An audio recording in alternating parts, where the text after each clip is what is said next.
At my grandson's birthday brunch, my daughter-in-law raised her glass, smiled at the investors around the table, and then snapped her fingers for security. "Please escort this woman to the lobby. She doesn't belong here." That woman was me. She didn't know I held the keys to the very company stamped on her badge. The next morning, I decided to stop hiding who I was. I'm glad you're here listening. Stay with me until the end of this story, and comment the city you're watching from. I'd love to see how far this little piece of my life travels.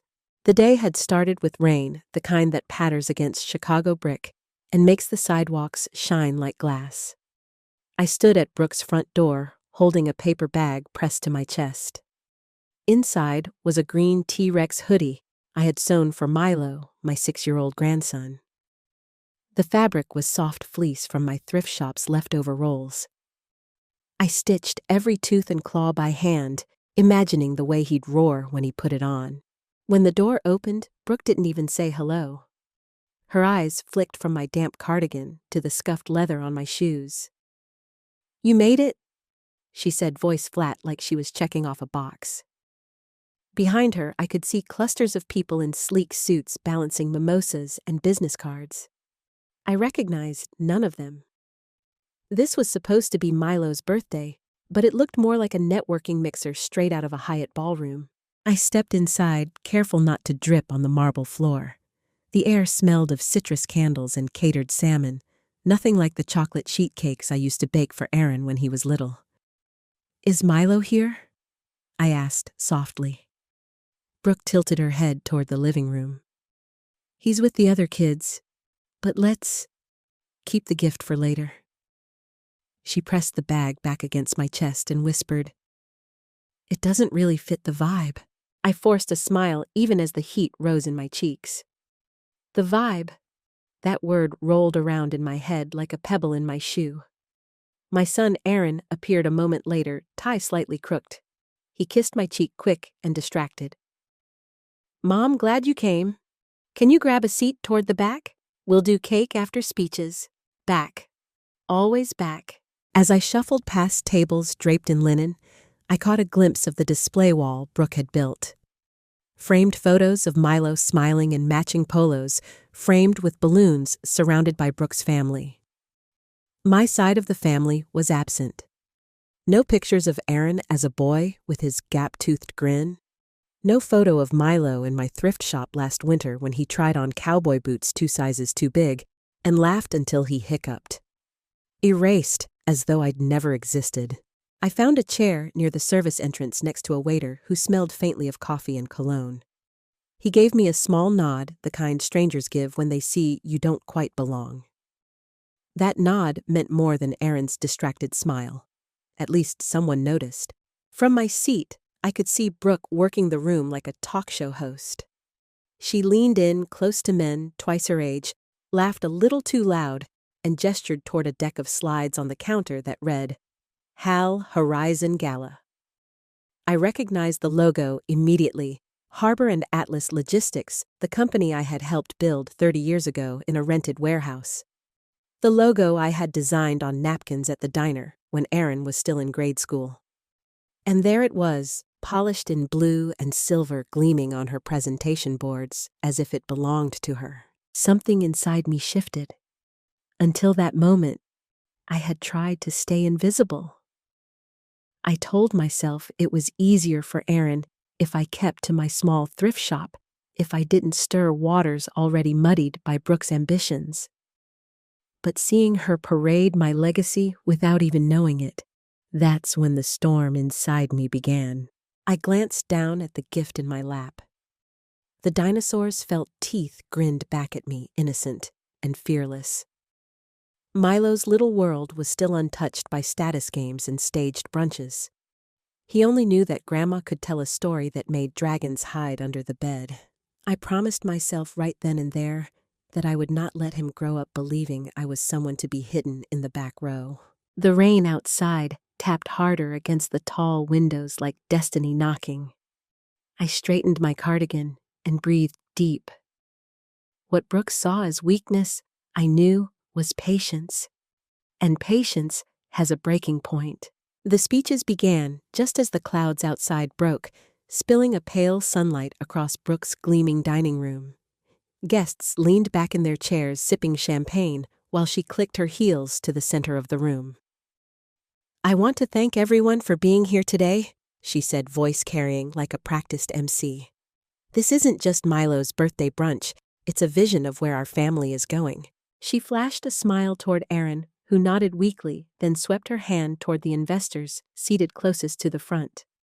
"We believe in building futures, in investing in tomorrow." Her words were polished, rehearsed, but all I heard was the absence of anything about Milo or family or love. I cradled the paper bag in my lap, the T-Rex hoodie pressing warm against my hands. Milo spotted me from across the room and broke free from a cluster of cousins. His sneakers squeaked on the hardwood as he ran, little arms pumping. "Grandma," his voice cut through the hum of conversation like church bells in the quiet of dawn. He threw himself into my lap, giggling. "Is that for me?" I bent down, whispering into his ear. "I made it just for you, sweetheart. Wanna try it on?" He reached eagerly into the bag, pulling at the green fabric with tiny fingers still sticky from fruit punch. For a second, the room melted away. Just me, my grandson, and the hoodie with its crooked felt teeth. Then Brooke's heels clattered toward us. Her manicured hand closed over Milo's shoulder, fingers squeezing just a little too tight. "Milo," she said brightly, though her jaw was stiff. "Remember what we talked about?" "Not now. Grandma's things can wait until later." But Mom, Milo whined, tugging the hoodie halfway over his head. "It's cool. I'm a dinosaur." He let out a roar so full of life that half the guests chuckled. I smiled despite the lump rising in my throat. Brooke's smile didn't reach her eyes. She pulled the hoodie from his hands, folding it back into the bag with sharp, deliberate motions.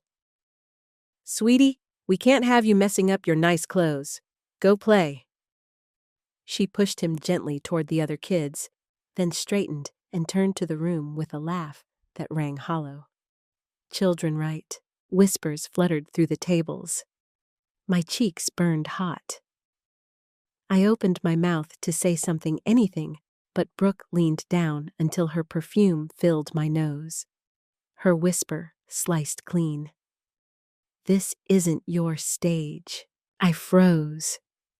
Every instinct told me to shrink back, to stay quiet. That's what I'd done for years to keep peace, to keep Aaron from having to choose. But Milo looked back at me, confusion in his eyes, before slipping into the crowd of children. My heart cracked. As dessert was served, tiny macarons lined in perfect rows, Brooke lifted her glass again. "Before we cut the cake, I'd like to acknowledge the incredible people who keep our world running." For a moment, I thought she meant me. I sat up straighter. But she gestured instead to the investors, to a man who had recently bought a lakeside condo featured in the Tribune. Visionaries. Innovators.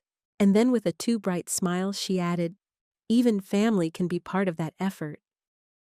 Marcus's mother. She paused, letting her eyes flick over me like I was a smudge on glass, still works at a little second-hand shop in town. "Isn't that sweet vintage chic is making such a comeback?" Laughter trickled around the room, polite but sharp as pins. My hands shook around the coffee cup in front of me. I wanted to tell them that my shop wasn't just a second-hand store. It funded scholarships for local kids. It had kept families clothed through winters when paychecks fell short. But my throat closed. I felt the weight of 20 pairs of eyes evaluating, dismissing. Aaron caught my gaze across the table. His lips parted as if he wanted to speak. But then Brooke touched his wrist just lightly, and he looked away. That silence stung worse than the laughter. I tried to steady myself to sip the bitter coffee. Then Milo, bless him, wriggled free from the children's table, and climbed back onto my lap, frosting smeared across his cheeks. "Grandma," he whispered, "can you tell the dragon story?" His small voice was hope itself. I brushed his hair back, ready to begin, when Brooke's chair screeched backward. She strode toward us, her smile gone. "Milo, down, now!" Her voice cracked like a whip. He clung tighter to me. "But I want Grandma's story," I said. Now she yanked him by the arm hard enough that he whimpered. Gasps rippled across the room. My arms felt suddenly empty. Then it came. Brooke's voice sharp and loud, cutting through the chandelier-lit air security. "Could you please escort this woman out? She's disturbing our event." The room froze. Forks clattered against china. Even the waitstaff paused mid-stride. My son rose halfway from his chair, pale, but said nothing. My pulse thundered in my ears. The humiliation was complete. Before all these strangers, I was not just dismissed, I was erased. I rose slowly, my knees trembling. I caught Milo's tearful eyes over Brooke's shoulder as she held him close, whispering something I couldn't hear. I walked past the staring guests, past the foyer with its immaculate orchid arrangements, and out into the rain. Each drop on my skin felt like judgment. My hands shook so badly, I fumbled with the car keys. For a moment, staring into the rearview mirror, I saw what she wanted me to see: an old woman out of place, unworthy. But deep inside, beneath the shame, a spark burned. She thought she had written me out of the story. She had no idea I had written its first chapter. That night, the rain didn't stop. It hammered against my apartment windows, a relentless drumming that mirrored the pounding in my chest. I set the damp paper bag on the kitchen table and pulled out the T-Rex hoodie. The felt teeth had bent, the fleece was stained with frosting from Milo's eager fingers. I pressed the fabric to my face and inhaled the scent of sugar and childhood. That tiny roar he'd made so proud, so free, played on a loop in my head. But then came the memory of Brooke's voice, sharp, cutting cold. "Security. Escort this woman out." I had endured slights before. Little humiliations slipped beneath the rug for the sake of peace. For Aaron's sake. For Milo's. But this was different. It wasn't whispered disdain in the corner of a living room. It was a public execution of dignity, staged in front of family and strangers alike. I opened the old cedar chest at the foot of my bed. Inside were papers I hadn't touched in years, the trust documents for Harbor and Atlas Logistics, the company I had co-founded with my late ex-husband back when it was nothing more than 2 trucks and a rented warehouse by the lake. He had been the face, but I had been the mind that kept the books straight, that negotiated contracts, that found investors willing to take a risk on a woman in a man's world. After the divorce and his passing, the foundation deed fell to me silent and solid.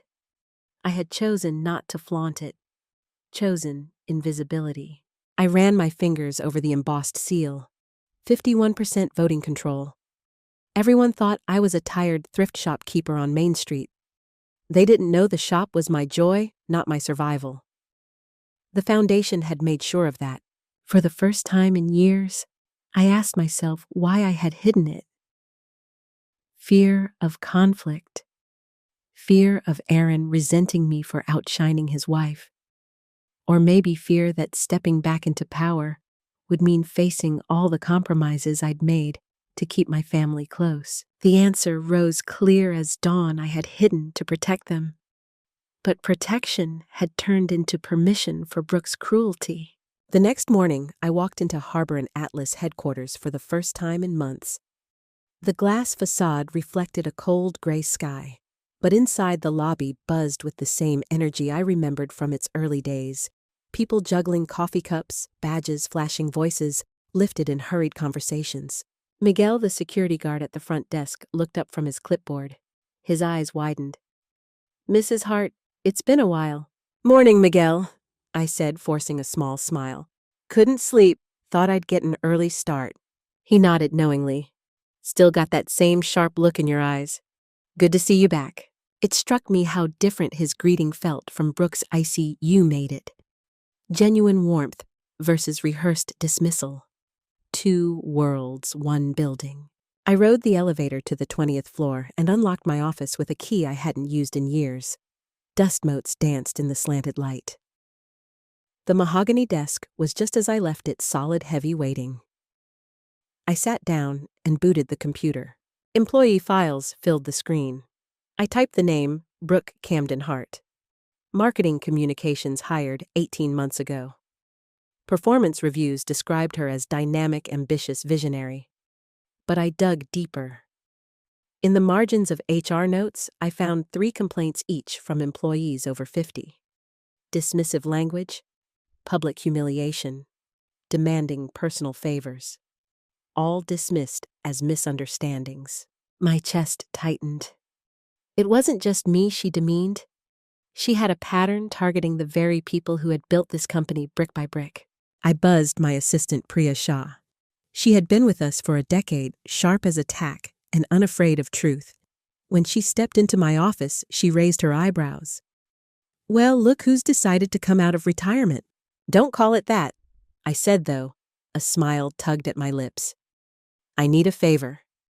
Quietly, pull every record from marketing turnover rates, exit interviews, especially those over 50. Don't run it through the usual channels. Just bring it to me. She tilted her head, studying me. This is about Brooke, isn't it? I didn't answer directly.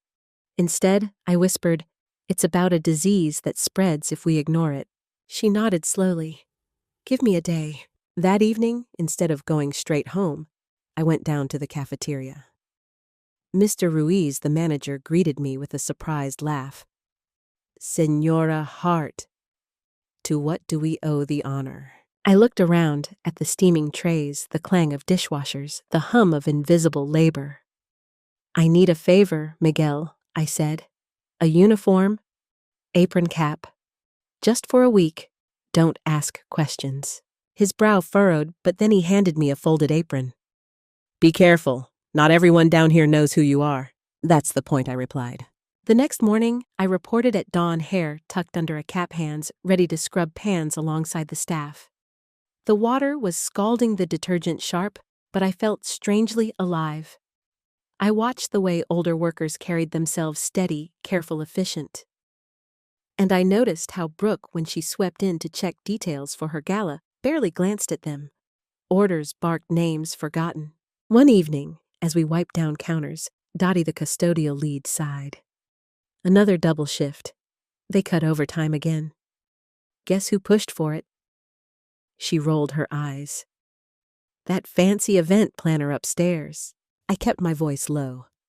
Brooke, yeah, says cleaning crews should adapt. Easy to say when you're not the one mopping at midnight. She shook her head. I've worked here 25 years. Never seen morale so low. That night, walking home past the glowing skyline, my hands smelled of bleach, but my heart burned with clarity. I wasn't just fighting for myself. I was fighting for Dottie, for Miguel, for every older worker Brooke dismissed as obsolete. When I reached my apartment, I hung the apron on a hook by the door. It looked humble, ordinary. But to me, it was armor. This wasn't about revenge anymore. It was about justice. About reminding people like Brooke that dignity isn't a luxury, it's the foundation of every company, every family, every life worth living. And for the first time in years, I felt ready. The following week at Harbor and Atlas felt like a slow, tightening vice. Every day brought a new complication, a new reminder that confronting Brooke would not be as simple as pulling a few HR files and delivering a reprimand. She was smarter than I gave her credit for, cunning, slippery, and perfectly attuned to how to play the optics game. I sat in my office late one night, Priya's stack of reports spread across my desk. The numbers didn't lie. Marketing under Brooke's leadership had the highest turnover rate in the company. and nearly all of those departures were workers over 50. The exit interviews read like echoes of my own humiliation, dismissed, excluded, undermined. Yet somehow every official record downplayed it, filed under performance issues or personal choice. Priya rubbed her temples across from me. I'll be honest, Lena. She's got friends upstairs. People dazzled by her charisma, the way she sells herself. If we come at her without ironclad proof, they'll say we're overreacting, or worse, accuse us of targeting her because she's young, ambitious, and female. I stared out the window at the Chicago skyline, its lights shimmering on the lake. So she hides her cruelty behind the shield of progress. Priya nodded. Exactly. That's what makes her dangerous. Down in the cafeteria the next morning, I scrubbed pans alongside Dottie, listening as workers swapped rumors. Brooke wants to cut the cleaning crew for the gala, one man muttered. Says we can do the same job with half the staff. Half the staff. Dottie scoffed, her gloved hands gripping the mop. She's cutting corners on safety. That ballroom's going to host over 500 guests. You don't cut staff, you add them. I clenched my jaw suds dripping from my sleeves. Brooke wasn't just humiliating people, she was endangering them. That afternoon, fate twisted the knife. Aaron called. His voice was tentative, careful, the way it always was when he was caught between us. Mom? I need to talk to you about the brunch. I braced myself. What about it? He hesitated. Look, I know Brooke was sharp. She gets that way under pressure. But maybe next time, if you dressed up a little more, it wouldn't put her in such a tough spot. These investors' appearances matter to them. My throat went dry. So my cardigan embarrassed her. That's what you're saying. No, Mom, I just mean he faltered. She wants everything to be perfect, that's all. Perfect. That word again. Perfect for whom? Certainly not for Milo, ripped from my lap in tears. Not for the employees working double shifts with no overtime. The silence stretched between us, heavy as stone. Aaron, I whispered, you watched her call security on me in front of your son, and you're asking me to change my clothes. He had no answer. When the call ended, I sat for a long time in the darkened office, the phone heavy in my hand. My own son, who used to defend kids on the playground, now asking me to accommodate cruelty. It was a wound deeper than any Brooke had inflicted. The next day, Priya conducted confidential interviews with 3 of Brooke's former team members. Each story mirrored the last public belittling, forced overtime, strategic exclusion. Yet when Priya attempted to escalate them to senior leadership, Brooke struck back fast.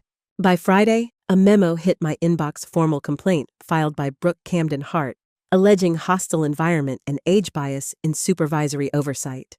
Priya stormed into my office waving the memo. She flipped it on us.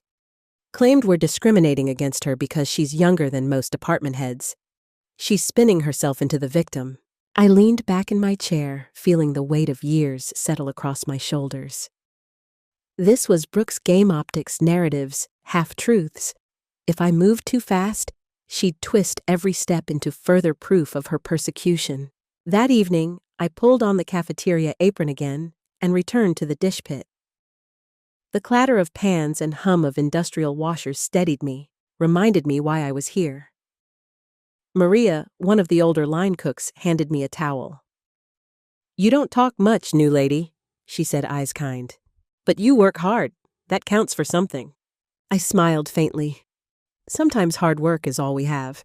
As I wiped the counters, I caught sight of Brooke sweeping through the service hallway, clipboard in hand, her heels clicking like gunshots.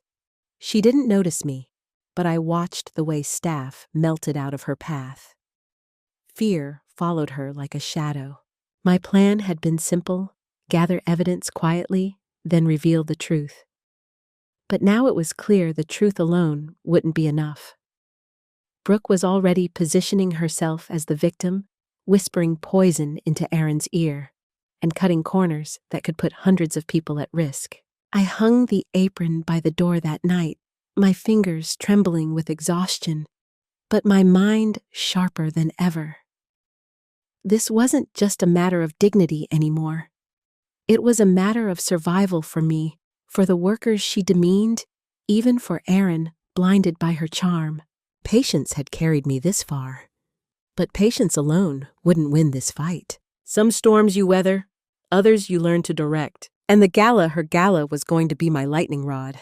The night of the gala arrived with a kind of electric weight in the air, the way the city feels before a storm rolls in off Lake Michigan. Brooke had been working toward this moment for months, her grand H-Hal Horizon Gala staged at the Adler overlooking the water. She wanted it to be the crowning jewel in her rise. Dazzling lights, polished investors, her face plastered across the program like she already ran the company. I arrived early, not in an apron this time, but in a simple navy suit I had kept in the back of my closet for years. The cut wasn't trendy, but it was sharp enough. I pinned Milo's T-Rex keychain to my lapel, hidden beneath the fold of fabric, a quiet reminder of why I was here. The ballroom shimmered with LED screens, a wall of glass, giving way to the glittering city beyond. Servers in white jackets glided between tables carrying champagne flutes. At the center of it all stood Brooke, radiant in silver satin, greeting each guest with that smile perfectly calibrated, perfectly false. I watched her from the edge of the room as she leaned in to whisper something to Aaron, who looked uncomfortable in his tux. He scanned the crowd as though searching for me, but Brooke tugged him back into conversation with a board member. By 7 o'clock, the room was full. Investors, city officials, media, the audience Brooke craved. She climbed the stage to thundering applause. Welcome everyone to a night that represents not just where Harbor and Atlas has been, but where we're going. Her voice filled the space with a practiced rhythm. She spoke of innovation, of expansion, of visionaries. She never once mentioned the people who scrubbed floors or loaded trucks at dawn. I stood near the back, waiting. My hands trembled, but not from fear. This was anticipation, the kind that sharpens rather than weakens. And then just as Brooke was about to unveil her grand presentation, James Whitaker, our COO, walked calmly onto the stage. His voice carried a weight that made the room hush. Before we continue with projections and pitches, we have something important to share. A moment to recognize the foundation on which this company stands. The screens flickered. The HAL logo dissolved into a simple line of text. Trustee Evelyn Hart. My name. Gasps rippled through the crowd. Heads turned. Brooke froze, mid-smile, confusion painted across her face. She looked into the lights, then into the audience, and her eyes landed on me. I stepped forward slowly, each click of my shoes against the marble floor echoing in the silence. The spotlight shifted, catching me in its beam. My son's eyes widened. Brooke's mouth fell open. Good evening, I began, my voice steady. Some of you know me as the woman who runs a small thrift shop on Main. Fewer of you know me as the trustee of the Harbor and Atlas Foundation, the majority shareholder of this company. Murmurs spread like fire. Cameras swiveled. Brooke's silver gown suddenly seemed gaudy under the lights. I paused, letting the shock settle before continuing.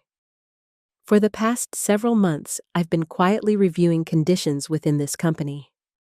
What I found disturbed me deeply. High turnover among experienced staff, a pattern of complaints dismissed, a culture that values appearances over integrity. I clicked a small remote. Screens lit up with excerpts from exit interviews, lines highlighted, humiliated in front of peers. Told I was too old to keep up. Reassigned after standing up for myself. The crowd shifted uneasily. I let the silence stretch. One name surfaced repeatedly. I said, my gaze steady on Brooke. A name tied to patterns of belittling older employees, cutting corners for vanity projects, creating a hostile environment. That name is Brooke Camden Hart. Gasps again. Cameras flashed. Brooke stepped forward, clutching the mic. This is outrageous. You can't ambush me like this. These are lies orchestrated because you don't like me. I held up a hand, calm but unyielding. This isn't about liking you.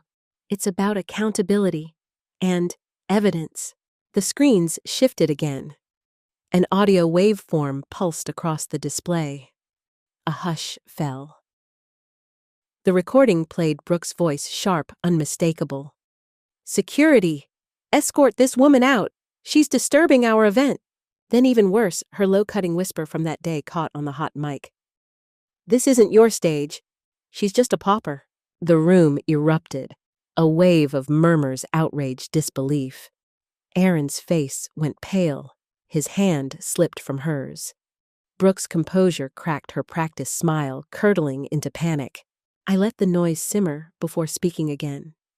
In this very ballroom, Brooke sought to elevate herself by demeaning others. But leadership is not built on humiliation.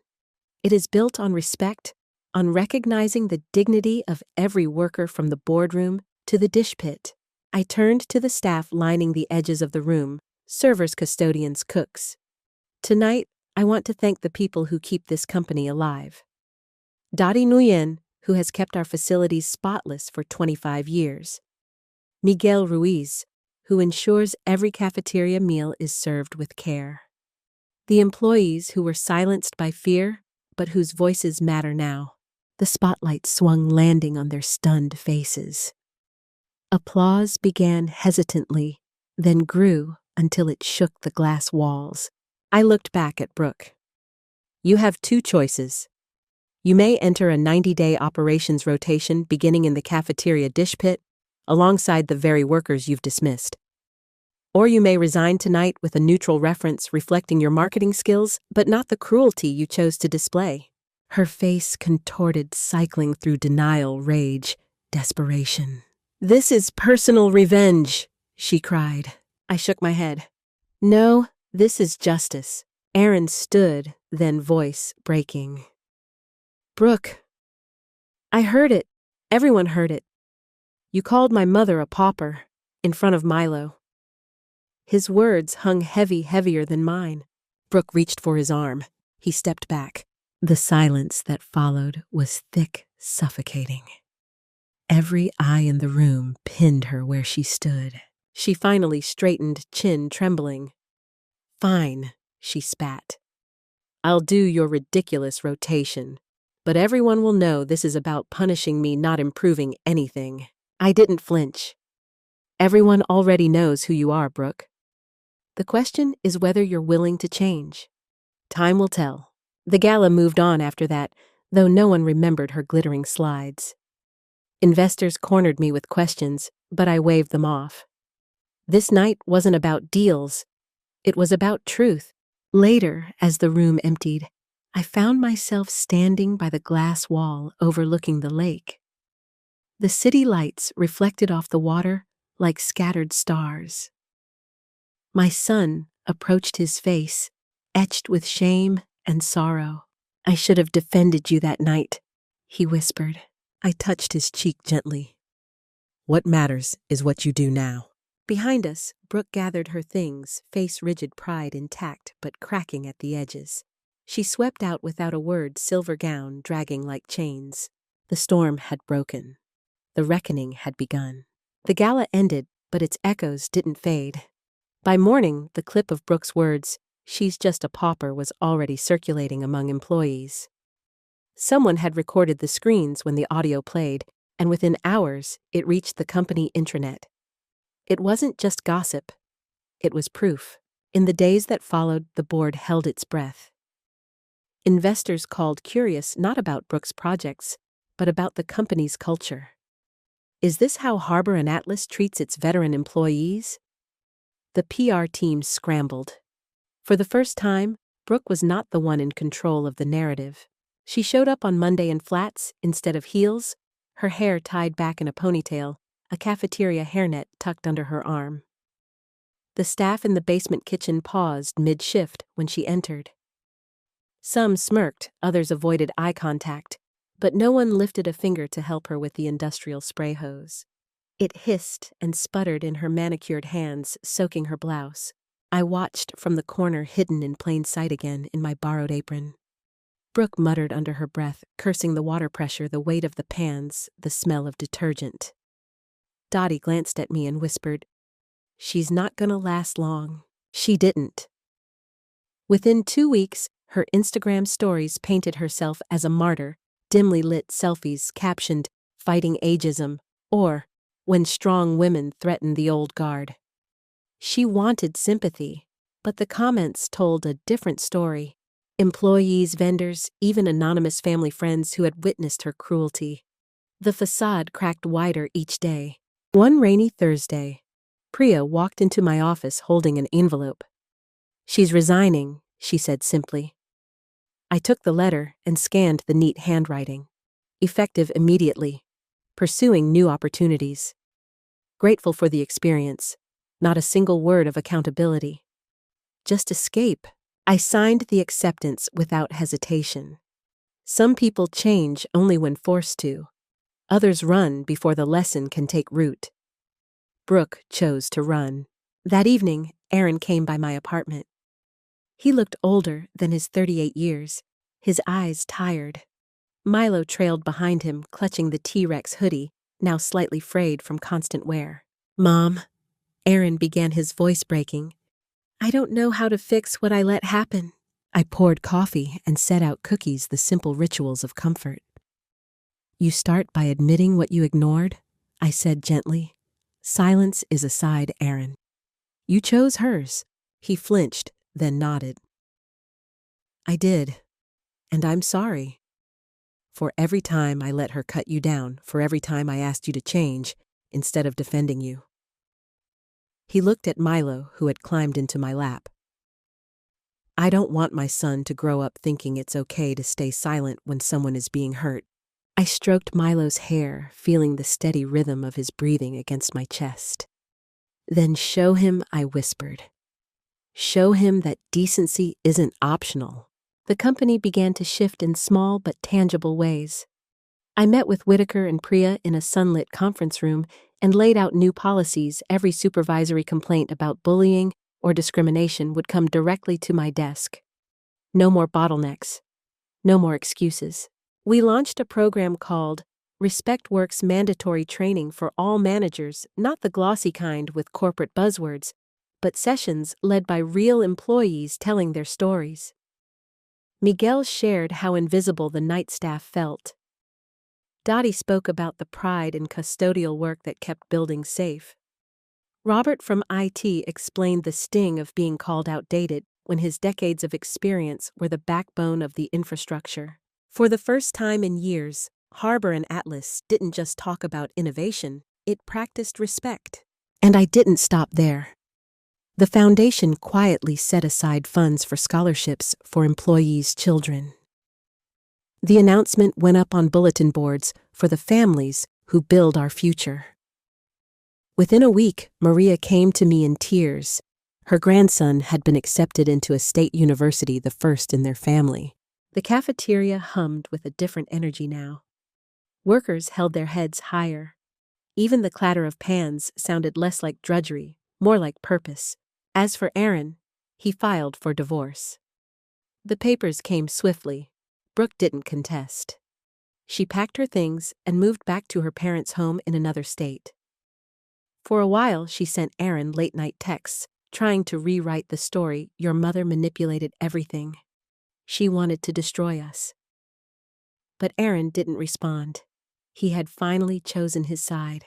One Saturday, Milo tugged my hand as we left the park. Grandma, do dragons ever learn to be nice? I thought about Brooke, about her silver gowns, her sharp tongue, her refusal to see the dignity in others. I thought about her resignation letter, clean of remorse. Sometimes they can, I told him softly. But sometimes they'd rather stay dragons. He nodded solemnly. Then we just roar louder, right? I laughed, pulling him close. That's right, sweetheart. We roar louder. 6 months later, life had taken on a quieter rhythm, one I had almost forgotten could exist. The storms had passed, leaving behind not ruin, but clarity. My thrift shop still opened on Tuesdays and Saturdays. The little bell above the door jingled as neighbors wandered in, some looking for bargains, others just wanting to talk. I kept a jar of butterscotch candies by the counter, Milo's idea. He told me every good castle needs treasure. Watching him hand out candy to strangers with a grin was a reminder that joy can be stitched into the simplest things. At Harbor and Atlas, the culture was different too. Not perfect, not overnight, but changed. Complaints were heard respected. Younger employees began to treat older colleagues less like relics, more like mentors. Priya ran the Respect Work sessions with a fire that inspired even the most skeptical managers. And Dottie, now wearing her new supervisor badge, walked the halls with a pride that lifted everyone around her. One crisp autumn afternoon, I joined Aaron and Milo for a picnic at Lincoln Park. Leaves drifted like fire over the grass, the skyline glowing gold in the distance. Milo wore the same T-Rex hoodie I had sewn months before. Its seams stretched the fabric worn, but still his favorite. He bounded up the monkey bars and shouted, "Grandma, watch me roar." His voice echoed across the park, fearless and free. Aaron settled beside me on the blanket, his face calmer than I'd seen in years. "You know," he said, watching his son swing upside down, "Milo asks for your stories every night. Dragons, princesses, knights. He tells me Grandma's the strongest of them all." I laughed softly. "Strongest, I don't know about that." He shook his head. "Mom, you stood up when I couldn't. You reminded me what real strength looks like, and I'll never stop being grateful." His voice caught thick with emotion. "I just hope it's not too late for you to forgive me." I placed my hand over his. "Forgiveness isn't a finish line, Aaron. It's a path. We're walking it now together." That night, back in my apartment, I looked around at the walls. They were filled with photos, Milo covered in flour as we baked cookies, Aaron smiling at a ball game, even snapshots of employees who had become friends. Pictures that told the story Brooke tried to erase, proof that I belonged, that my place had always been here. As dusk fell, I clicked on the porch light. Milo had told me once that dragons were afraid of the dark, so I should keep a light on to scare them away. I left it glowing, not because I feared monsters, but because it reminded me that even after the darkest nights, light has a way of returning. I thought of Brooke sometimes, not with anger, not even satisfaction, but with a kind of weary sadness. She could have learned from the dish pit from the people she thought were beneath her. She could have chosen humility. Instead, she chose pride and exile. Everyone gets chances to change. Not everyone takes them. As I prepared for bed, I whispered to myself the lesson that had taken me a lifetime to live. Power isn't about who you can push down, it's about who you can lift up. Real power is the hand you extend to someone who thinks they're invisible, the voice you raise when silence is easier, the light you leave on so others can find their way home. So tonight, I leave that light burning. For Milo, for Aaron, for the workers who still scrub floors when no one's watching. And maybe even for you listening now. Because dignity isn't given, it's claimed. And sometimes claiming it means walking through humiliation, surviving the storm, and coming out on the other side with your head held high. That is the kind of power worth having. The kind of power that builds, not destroys. The kind of power that lets you sleep peacefully, knowing you did the right thing. Now, I wonder if you were in my place, what would you have done?